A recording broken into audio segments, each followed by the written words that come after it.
France Bleu Maine. Grégory Régnier. À chaque jour, son invité dans notre matinale. Et là, j'ai beaucoup de mal à définir l'invité qui est avec nous en studio.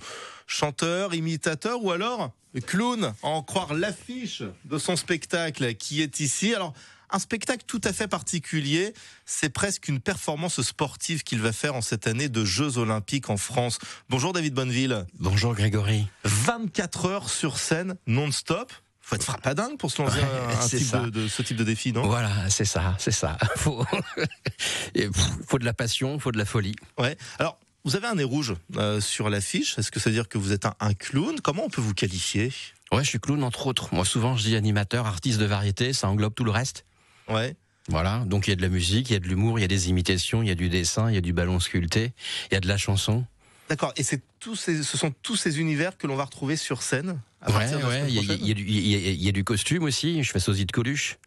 D'accord. Donc en tant que sosie de Coluche, je vais lancer le départ des 24 heures de la bille, puisque c'est là-bas que ça va se passer. Ouais. Alors non seulement il y a la ressemblance physique avec le costume, le maquillage, puis il paraît aussi que la voix je la tiens pas trop mal, quoi.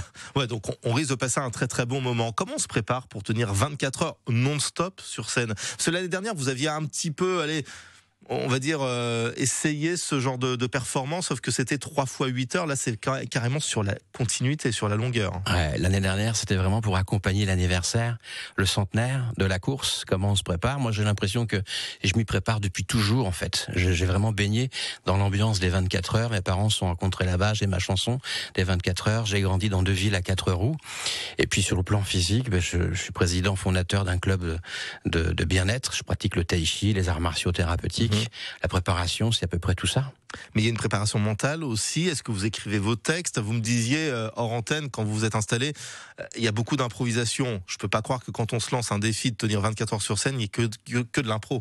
Il y a une trame, vous savez, c'est Pierre Delanoë qui disait le génie c'est 90% de transpiration et 10% d'inspiration. Donc oui, il y a énormément de choses qui sont préparées, énormément de choses qui sont rodées, et c'est ce qui permet d'être confiant pour faire face à la surprise. La surprise, justement, c'est la surprise du public. Le public qui va venir vous voir. Alors, peut-être 24 heures non-stop, peut-être qu'ils viendront picorer votre spectacle. Eh ben voilà, ça je sais pas du tout. ça, on va voir. C'est la grande surprise. Est-ce qu'il y aura plus de monde au début, à la fin, au milieu? Voilà, on verra bien. Ouais. Vous êtes traqueux ou est-ce que vous êtes impatient d'y être? Impatient, pas spécialement. Je sens que ça vient de toute façon. Traqueux, oui. Pour moi, le stress est un moteur. Ouais. Ouais. Si j'ai pas cette dose-là, je pense que j'ai rien à donner en fait. Alors, vous êtes sartois, vous êtes passionné des 24 heures, on l'a bien compris, mais vous réveillez un matin et vous dites 24 heures sur scène, ça me fait pas peur? C'est venu comme ça, véritablement? C'est venu comment? Ça fait un moment. D'abord, moi, avant de me lancer dans le spectacle, j'ai quitté l'école de pub, l'école de com, et je me disais tiens, c'était juste une idée, ça serait pas mal. Et puis finalement, l'idée, elle a fait son chemin au fil du temps, et puis toutes ces coïncidences qui arrivent. Moi, par exemple, parmi mes fans sur la côte, il y a un monsieur qui était pilote en 1967 au Mans, l'année où mes parents se sont rencontrés là-bas.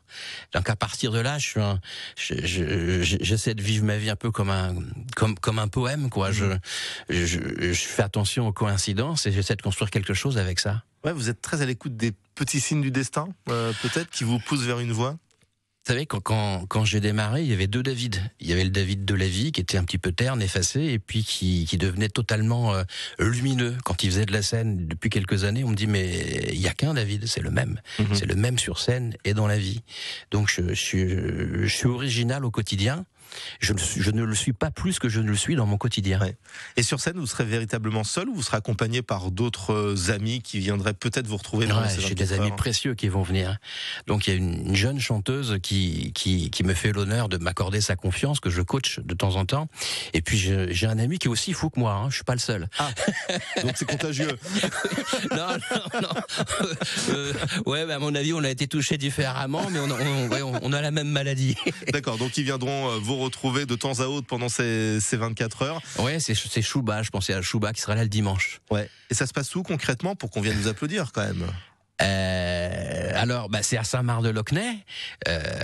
Ça va se passer le 18 et le 19 mai, donc c'est très bientôt. Avec un coup d'envoi à 15h, c'est ça? C'est ça. Et là, je serai en Coluche, ma peau, là. Bah ouais, j'imagine. Ah bah oui, j'aurai le bleu comme France Bleu, puis j'aurai le jaune et le rouge. Eh ben nickel, parfait. Allez applaudir David Bonneville, allez l'encourager à l'occasion de ces Olympiades, les amis. Il n'attend que vous. On peut vous retrouver sur les réseaux sociaux également, a priori. Voilà, c'est ça. Ah, voilà. C'est ça. Comme ça, on aura une plus grande idée du personnage multicarte et multifonction qu'est David Bonneville et qui était l'invité du 6-9 ce matin. Merci d'être venu nous voir. C'est moi, merci. Et merci surtout beaucoup. bon courage. Oui, On y croit. On y va. La médaille d'or du rire pour ce Sarthe.